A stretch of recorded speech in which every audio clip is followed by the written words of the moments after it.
Media మిత్రులందరికీ నా నమస్కారం. మీరందరూ నాతో పాదయాత్రలు నడిచినవారు.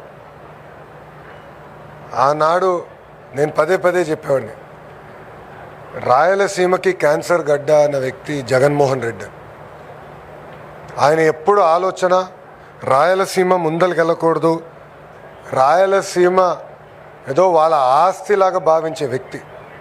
ప్రజలకి మేలు చేయాలి, పెట్టుబడులు తీసుకురావాలి, పరిశ్రమలు తీసుకురావాలని ఏనాడు వాళ్ళకి ఆలోచన లేదు. దానికి ఒక అద్భుతమైన ఉదాహరణ భారతీ స్టీల్. ఆనాడు మీరు చూస్తే సుమారుగా 11,000 ఎకరాలు, ఒక్కొక్క ఎకరం 18,000 రూపాయలు, ఇంకొక 3,000 ఎకరాలు, ఒక్కొక్క ఎకరం 25,000 రూపాయలు ఒక్క వ్యక్తికి ఇచ్చారు.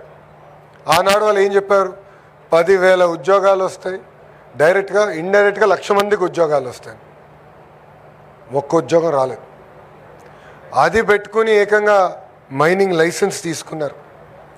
ఆ మైనింగ్ లైసెన్స్ తీసుకుని సుమారుగా 320 ఎకరాల్లో ఆ రోజు మైనింగ్ చేసి ఏకంగా ఐరన్ ఓర్, సంస్థ పేరు కూడా రెడ్ గోల్డ్, సంస్థ పేరు కూడా మ్యాచ్ చేసి రెడ్ గోల్డ్ అనే సంస్థ పేరుతో ఐరన్ ఓర్ ఇక్కడ నుంచి తీసుకెళ్ళి అమ్మేశారు.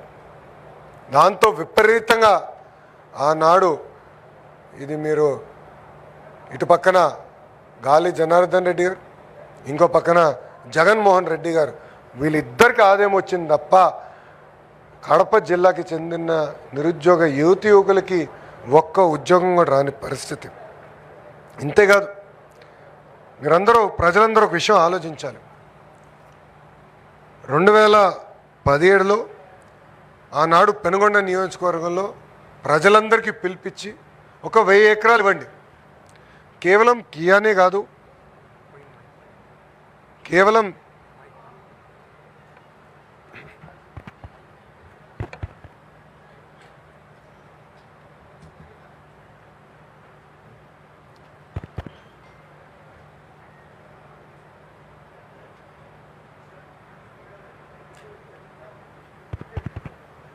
వినపడుతుందా?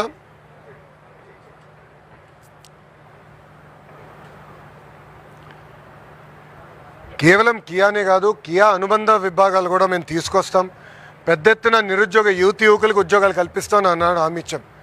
ఇప్పుడు ప్రత్యక్షంగా పరోక్షంగా మీరు చూస్తే సుమారుగా 30,000 మంది ఆ ఒక్క ఎకో సిస్టమ్ పైన ఆధారపడి ఉన్నారు. అది ఈ కూటమి ప్రభుత్వానికి ఉన్న చిత్తశుద్ధి. 2019 నుంచి 24 వరకు మీరు చూసారు వాళ్ళు ఎట్లా బెదిరించారు. కియా యజమాని బెదిరించారు. దాల్మియా సిమెంట్కి ఏకంగా నోటీస్ పంపించి ఫ్యాక్టరీ మూసేయండి అని చెప్పారు. కారణం ఏంటంటే వాళ్ళు అడిగింది వీళ్ళు ఇవ్వలేదని. అంటే అడుగడుగున పారిశ్రామికవేత్తలు ఇబ్బంది పెడదాం, వాళ్ళ దగ్గర డబ్బులు తీసుకుందాం, అప్పుడు ఫ్యాక్టరీ నడినిద్దాం, లేదంటే ఫ్యాక్టరీ మూసేద్దాం అనే ఆలోచన వాళ్ళకు ఉండేది. 5 సంవత్సరాలు యువతకు ఒక్కరికి ఉద్యోగం రాలే, అనేక ఇబ్బందులు ఎదుర్కొన్నారు. అందుకే మీరు చూస్తే ఎప్పుడు లేని విధంగా 175 స్థానాల్లో 164 స్థానాలకి ప్రజలు ఎన్డీఏని గెలిపించారు. అంటే మా పైన ఎంత ఆశలతో గెలిపించారనేది ఇది ఒక ఉదాహరణ. అందుకే మీరు చూస్తే ఒక పక్కన గౌరవ ముఖ్యమంత్రి గారు, ఇంకో పక్కన మా